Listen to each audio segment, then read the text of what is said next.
Hello, welcome to our channel Contemporary Literary Review India. Today I will be in conversation with Dr. Ashok Patwari, who has recently released his book titled Poster Boy and Other Stories. Dr. Ashok Patwari is a pediatrician by profession and a short story writer by passion. He was born in Sopore, North Kashmir. He studied medical science and became a pediatrician. He has worked in Jammu Kashmir, Delhi, Nigeria, the Philippines, and the United States. He retired as a professor of pediatrics from Lady Hardinge Medical College, New Delhi, and later served as a research professor in international health at Boston University School of Public Health. He has written more than 100 short stories in English, Urdu, and Hindi. Before I move ahead, please subscribe to our channel and press the like and bell icons. Welcome to our show. Would you like to introduce yourself? Thanks, Mr. Alam. I'm indeed delighted to be in conversation with you. I know you for so many years as editor of Contemporary Literature Review of Right. India. Thanks for inviting me to this session. Well, I'm Ashok Patwari. I'm a pediatrician, and short story writing is my passion. I was born in Sopore, that's a town in North Kashmir, and grew up in Srinagar, that's again in Jammu and Kashmir state. Eventually, I landed up at Medical College Patiala in Punjab for my medical education, and later I completed my MD in pediatrics from Delhi University. In terms of my professional career, interestingly, I'm a job hopper. During my long professional career of many, many decades, I have worked in Jammu and Kashmir, Delhi, Nigeria, the Philippines, and the United States. I retired as professor of pediatrics from Lady Hardinge Medical College, New Delhi, and later served as professor in the international health at Boston University School of Public Health. My first Urdu short story was published when I was a third year medical student in Patiala. Later, my work was published in leading literary Urdu journals like Biswin Sadi, Shair, Ajkal, Aiwan Urdu, and others. My debut collection of short stories, Kuch Lamhe, Kuch Saye, was awarded by Delhi Urdu Academy in 2005. I was also writing in English, but my first short story in English was published in 2009 in Muse India. That is a online literary journal.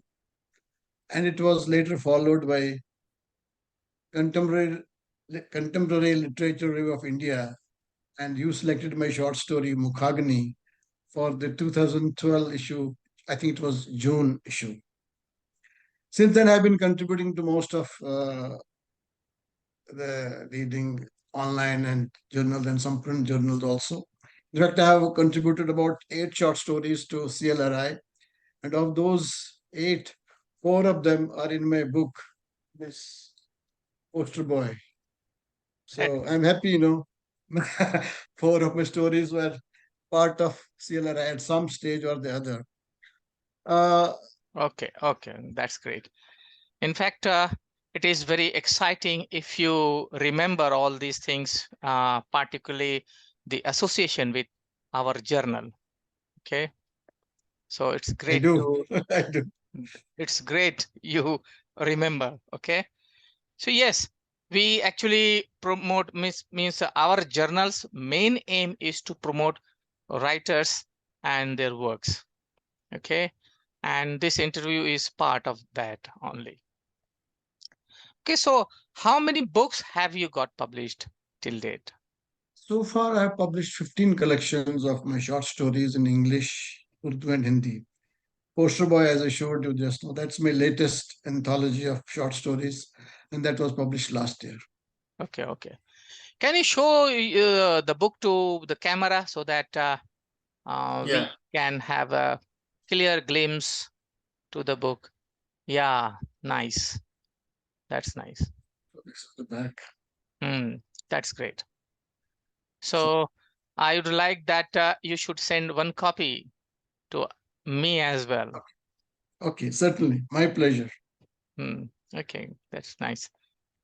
So, okay, what kind of literature do you write? Means when I say what kind of literature, that means that uh, any type, like whether you write fiction, stories, poems, or what. And yes, so what is your idea or why you actually write such things?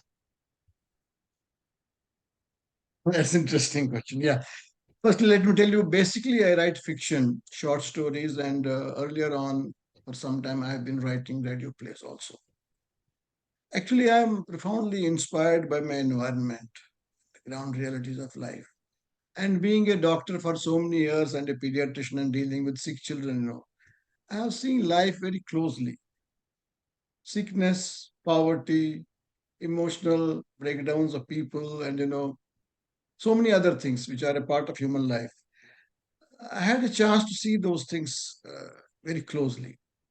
And basically, because I am from a family, we have been very sensitive on this and very creative as well. My father was a very important and very famous Urdu and Persian writer in his time, and my elder brother, Mr. Virendra Patwari, is an eminent Urdu writer. So where that environment of creativity, and then creativity is exposed to reality, in the hospitals, I think that is I wouldn't say deadly combination. That's a combination which really prompts you to think, when you're off work and you get all those scenes which you saw. Somewhere in your heart, you feel those things, and if you uh, can write it, everybody cannot write it. I don't know how far I have written, good or bad, but then if you can write it, that's the best way to express your feelings on paper, That's how all these stories have kind of come on paper. And one thing I would certainly tell you that this is purely fiction and they're all products of my own imagination. But believe me, my stories and characters they are not too far from reality. You see those things. I mean, they're inspired, of course, not the real, but we see them, I don't think they're totally fiction, they're inspired by real things. Right, right. Okay, okay, okay. Can you tell me something about your this current story, that is Poster Boy and other stories? Well, yeah, How Poster many Boy is stories one are story. there? How many There are, stories are there? there are 19 stories are there. Okay. And it's a collection of some of my favorite short stories, published in print as well as on online journals for almost 20 years, which Oh, includes four in CLRI. Actually, these stories are inspired by real people and situations inside India, outside India. They represent different cultures, ethos, and circumstances as I visualize them. Because it's my imagination. I'm not writing somebody's biography. I'm just visualizing and I'm writing. So these stories relate to the aftermaths of natural disasters like the tsunami in Andaman Nicobar in 2004, the withdrawal of the only source of communication in difficult to reach areas in India following the discontinuation of telegraphic services in 2013. It also tells us about the ugly face of terrorism, the cultural idiosyncrasies and disappointments of the Indian diaspora, and so many other issues. There are 19 stories, where each story has different kind of a, you know, central idea and treatment and, the theme. So, but they touch normal events in human life as well as in our environment over the years. And as I said, there are 20 years, so many of them are related to 9/11, and one of the stories related to 9/11, and another one to Nicobar, and then to Jharkhand and many other places. So I have attempted to paint a rainbow of life spread over a broad canvas of geographic locations, characters, and situations from tribal Jharkhand and rural Orissa to Montego Bay in Jamaica and New York in the United States. So that has been the kind of spectrum, and that's what in and outside India. So whatever I felt, wherever I have been to, I tried to absorb situations and characters and write in my own way. Okay, okay. But that becomes a very large landscape for your literary experiment, is it? Yeah, you'll be surprised because I have stories from Kashmir, from Jharkhand, from New York, from Papua New Guinea, not in this book, but Mm, others, mm, and Africa, Nigeria, Australia. No, wherever I have been, I have been observing people, things happening around me, and got inspiration and developed characters and then wrote things. So in a way, yes, you are right. If you look all at, I have published 4 books so far in English. So if you see those books, you will find that I have almost covered many countries, wherever I have been actually, and I've seen the culture and people, though I cannot really vouch for, that I know about that, because I have stayed there for a short time. But mm, as an outsider, what I feel about people, in fact, in one of the books I've written about a story from Vietnam, when they had difficult time of, liberation and other things, and families, how they separated and all, because I came across people who had this problem, had to migrate out of Vietnam and go and settle down in Europe and somewhere else. So that's how it was. So it really gave me a kind of a wide spectrum of, situations and characters, which has helped me as a writer because then I am not sticking to one particular, area or, mm. kind of True, culture. true, true. Okay, so can you tell me or name a few stories from your collection that you like most and why you like most? Yeah, this is again an interesting question. It's like asking a mother who among her kids is the best. Right. Uh, for me, all are best. But since you have asked this question, let me respond. There are 2 stories in this book. One is Mom, You Don't Lie, and the other one is Birthday Bouquet. The first story has touched me as a person because of the intense human emotion of a child who is suffering from a muscular dystrophy, incurable disease. He knows something is wrong, something is getting worse day by day. But in his own, innocence and, his thoughts, he thinks my mother said that you are going to get better. And my mother never tells lies. How come? Whenever he said something, it came out to be true. But this time, I'm going backwards. I am not improving because I'm in that muscular dystrophy. It happens, as you turn about 10 and 12, gradually you start going backwards. You cannot walk, and finally you are stuck to wheelchair. Oh, So that is the character of this the background of the story. Mom, my mom doesn't lie. And so that is he's surprised. I mean, though he's devastated because of the illness. But what surprises him that why my mother said you will get ready, you will get better, and you will climb, you will run. Why I was walking before, now I can't even walk. So what has happened to me? The other story is and the birthday bouquet. It's a story which just highlights the extent of maternal affection of a mother who is disowned by her own son, but she still has affection for him, can never say anything against him. So this again may be too much of a imagination because, but then mothers are mothers, I tell you. They will blame the daughter-in-law, she will blame the in-laws of his son, or she will blame the stars sometimes, or bad, star position or something. But very rarely she will blame her own son, who hmm. basically is not so good. But then for mother, True. he cannot be bad. It's his friends. His friends may be bad. His wife is bad. Somebody else is bad, but her son is not bad. So that also is a reflection of. Again, there's a little bit of exaggeration in all the characters, as you know, as a writer yourself. But this is my personal experience with mothers. Very few mothers say bad about their sons. They blame somebody else. or they curse their own karmas. This maybe this was Correct. this was Correct. in my destiny. That's why it happened. But Hmm. so these are two stories I like. But as I said, I like all of them, all Hmm. 19 of them. Hmm. Okay. So, what issues do you highlight in your stories, Miss, in general? Yeah, I try to give space and shape to realities in life as they exist, good, bad, ugly, as well as love, affection, sacrifice, vendetta. They are some of the common attributes of human life. And if you see, the basic point in most of my stories revolves around these emotions and these attributes of human beings. I mean, it's either love or hatred or. So, and of course, there are sometimes circumstantial things like terrorism, like natural calamities, or like poverty, like many other things which come as as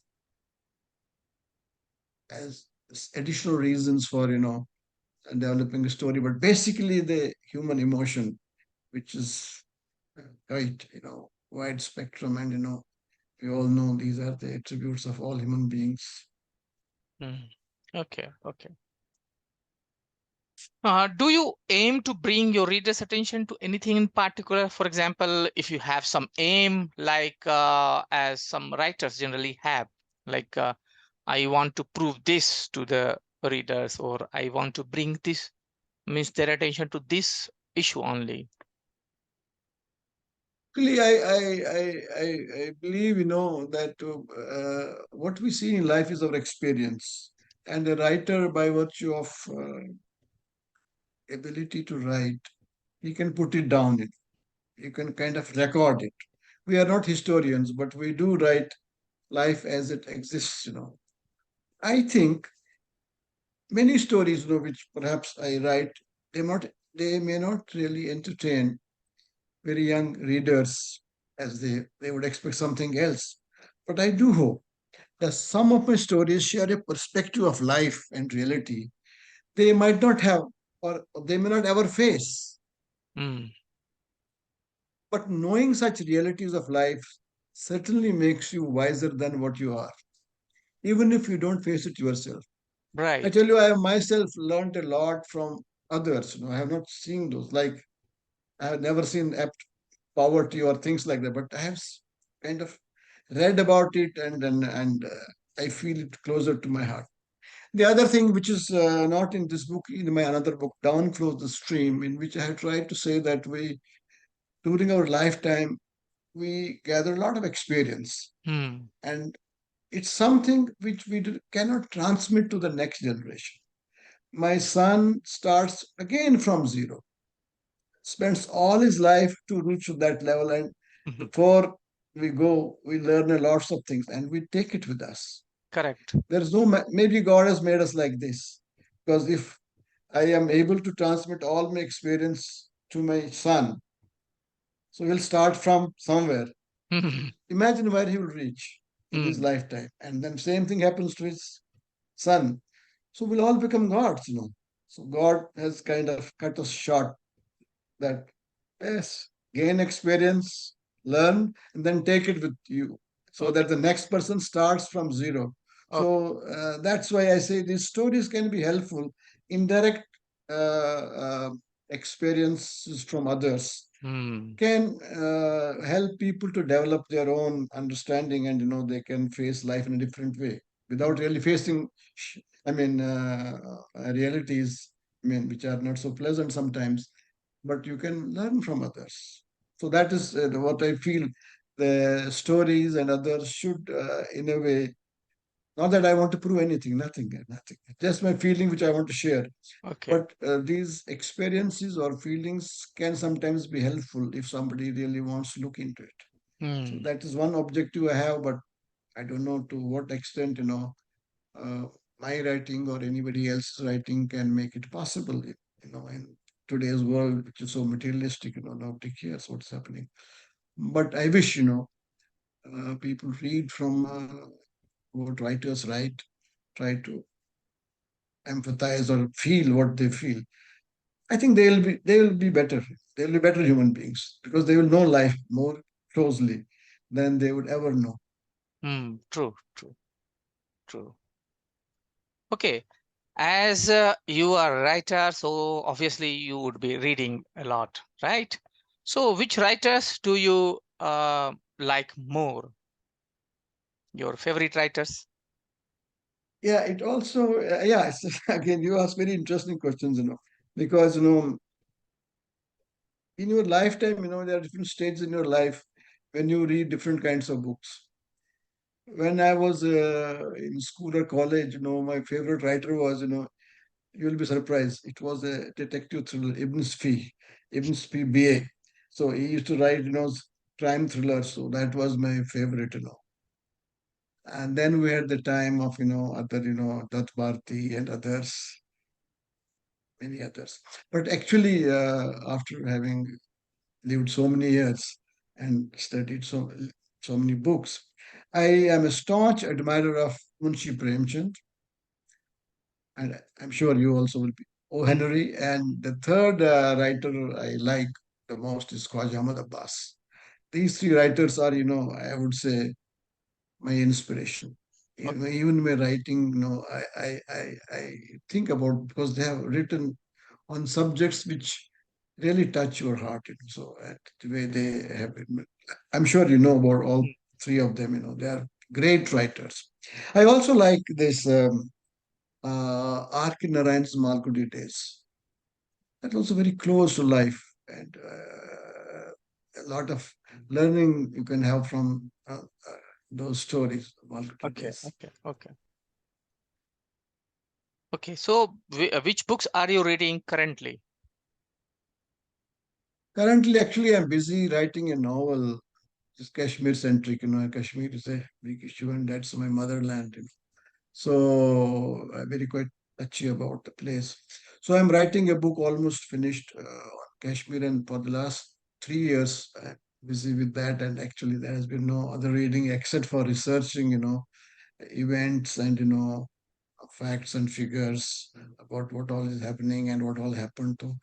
So lately, I have not been reading much, but earlier on, I used to even Indian literature as well as uh, people like Pearls Buck and others, the Hmm. good, good writer and others. No, I like that kind of stuff, which those thick, big books, Hmm.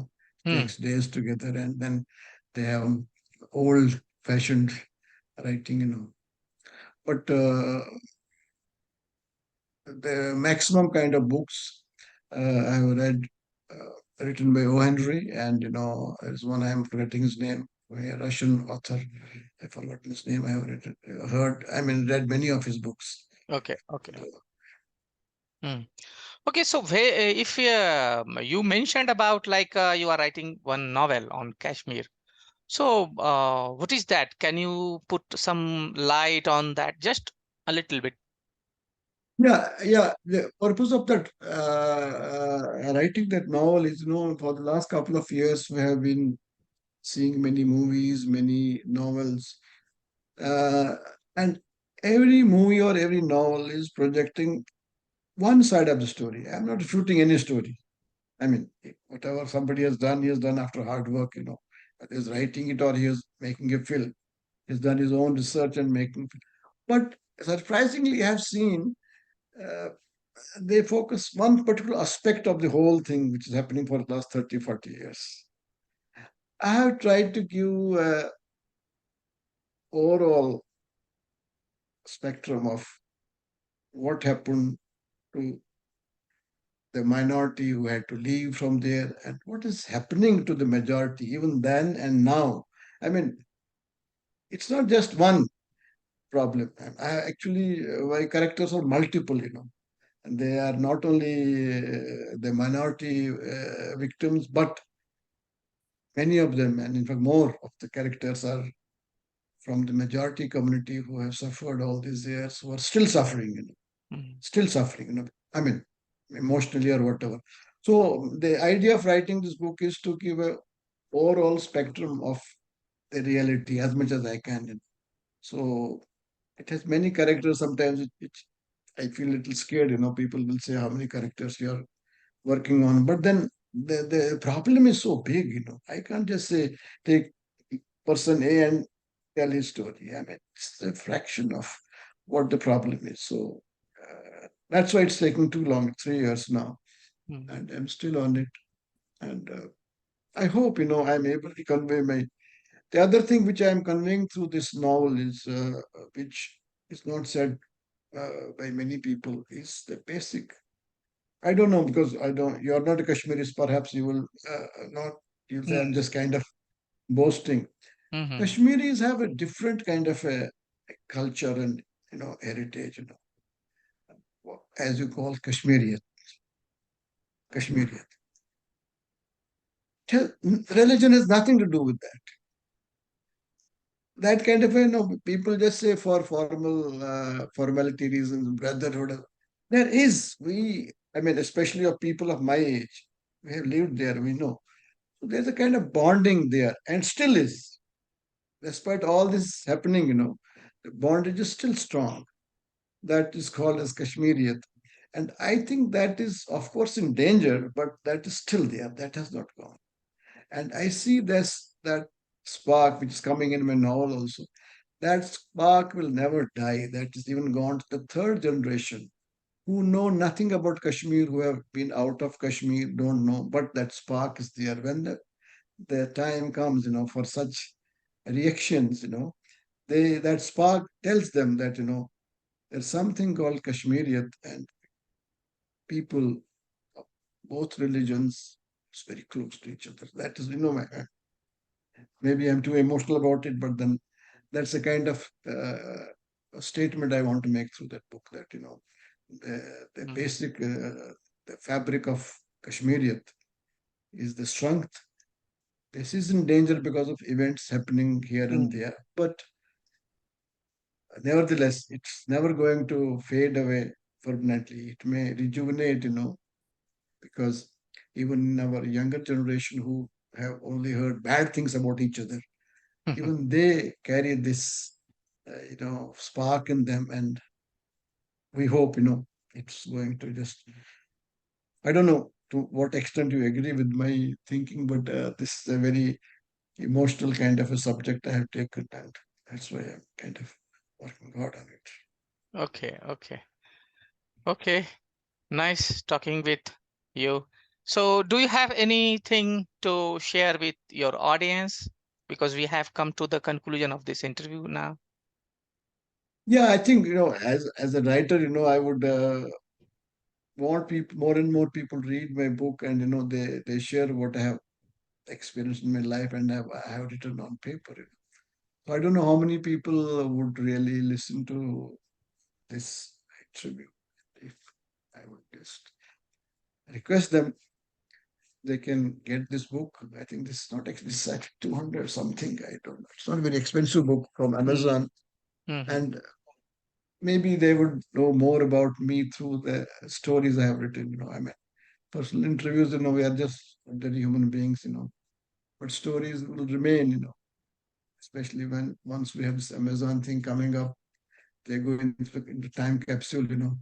Online they're available all the time.